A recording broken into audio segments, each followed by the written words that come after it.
Une fois que les moteurs arrêtés, il voyait comment il se comportait. Soit il restait sur sa trajectoire, pas trop. C'était pas souvent le cas. Première chose, c'est soit il montait tout seul. Alors là, il était obligé de lâcher du gaz pour le ramener sur sa trajectoire. Soit il descendait, et là, il lâchait du ballast pour remonter. Est-ce que j'ai expliqué la différence des ballasts? Avec de l'eau et ce que j'ai quand même parlé. Donc, une fois qu'il avait stabilisé son appareil, il remettait évidemment les moteurs en marche. Alors, je vous explique un petit peu ce qui se passait. Parce que c'est quand même assez particulier. Contrairement à l'avion, quand on atterrit, il met ses moteurs, il va à la piste, il suit un peu les vents, hop, il atterrit. Ici, le Zeppelin, il a un champ. Et il doit atterrir là. Seulement, pour rappel, on a une machine quand même qui n'est pas très stable et qui, au niveau de motorisation, ne permet pas de faire non plus... il n'a pas la puissance comme un avion actuel. Donc, le commandant, et surtout le pilote, devait être très agile. Au départ, il baissait d'altitude, il descendait. Il voyait son trésor d'aviation. Et là, à un moment, il devait bien viser. Parce qu'à un moment, il devait couper les moteurs. Parce que le moteur lui assurait aussi une ascension. Donc, il a coupé ses moteurs, il jetait, donc il vidait un peu de gaz, et il prenait la direction du terrain. Pourquoi coupait-il ses moteurs? Parce que ce qui aurait été bien, c'est qu'il coupe ses moteurs et que le Zeppelin fasse ça. Pas possible, avec le vent, il s'est parti. Il coupait ses moteurs pour deux raisons.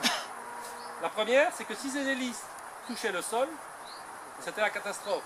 Boum, elles pouvaient voler en l'air, déchirer la toile, ça pouvait exploser ou engranger de grands dégâts. Deuxième problème, c'est qu'elles sont très basses.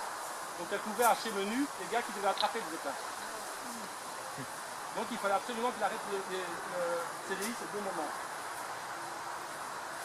Une fois qu'il arrivait plus ou moins à atterrir, et donc il avait lâché ses élingues, donc ce sont des grands câbles par des trappes, il y a des gars qui passaient dans la structure, ouvraient des trappes, descendaient les câbles.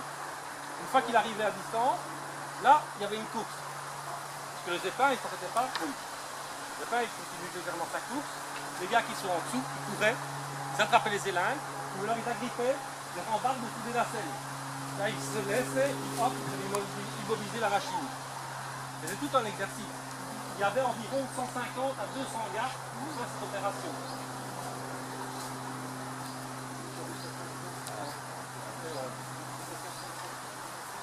Exactement. Quand il y avait un atterrissage, le pays était bloqué. Alors, je pense qu'il devait y avoir des gens qui faisaient des autres tâches pour la base, qui venaient là, et puis après retournaient à leur affectation. Ça, c'est une nacelle. Et on voit sur cette nacelle, il y a des rambardes, et il y a aussi ici un dôme, en caoutchouc, qui permettait d'amortir le choc.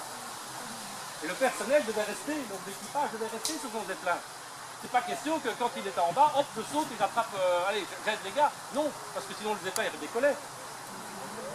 Donc il restait bien sur l'unité un peu.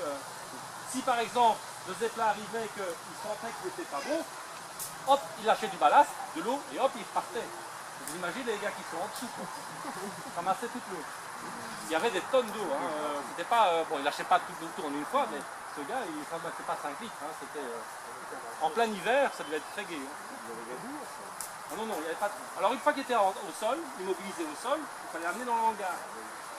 Alors là, tous les gars, ils apportaient, ils tiraient le Zeppelin, comme on tire un ballon de baudruche. Donc ils tiraient, hop, ils marchaient, et par exemple là, on a une photo où on le voit.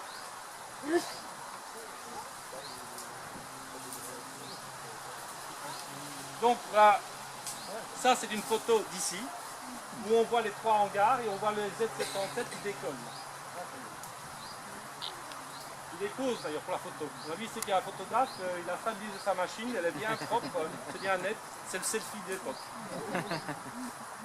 Et donc, là, ils ont le Zeppelin en main, ils la mettent face au hangar. Là, il faut savoir que juste après les plots, il y a 2 chemins avec des rails de chemin de fer.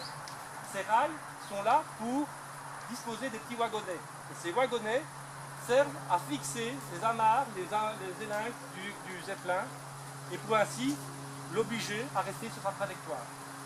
Donc, Ils arrivaient, positionnaient le zeppelin en face, ils demandent petit bonhomme peut-être de l'autre côté. Ils attachaient tout aux différents wagonnets. Une fois que c'était fait, on rentrait. C'est plus ou moins à l'échelle. Hein. Les rails rentraient, On est tout juste. les rails rentraient dans... Ah oui, oui, ils partaient, ils étaient de 200 mètres devant et ils rentraient à l'intérieur. Et ils allaient, comme il y avait une succession de hangars dans l'alignement du suivant, le hangar, donc les rails continuaient entre les deux hangars et prolongeaient dans le hangar suivant et encore dans le hangar suivant. Donc ici on a à peu près pas loin d'1 kilomètre de rails, en alignement. Une fois que c'était à l'intérieur, là, il y avait des sacs de sable pour le lester. On le lestait, on l'arrimait et on essayait que la coque touche le sol. Une fois que c'était comme ça, l'équipage pouvait descendre. Le décollage opérationnel.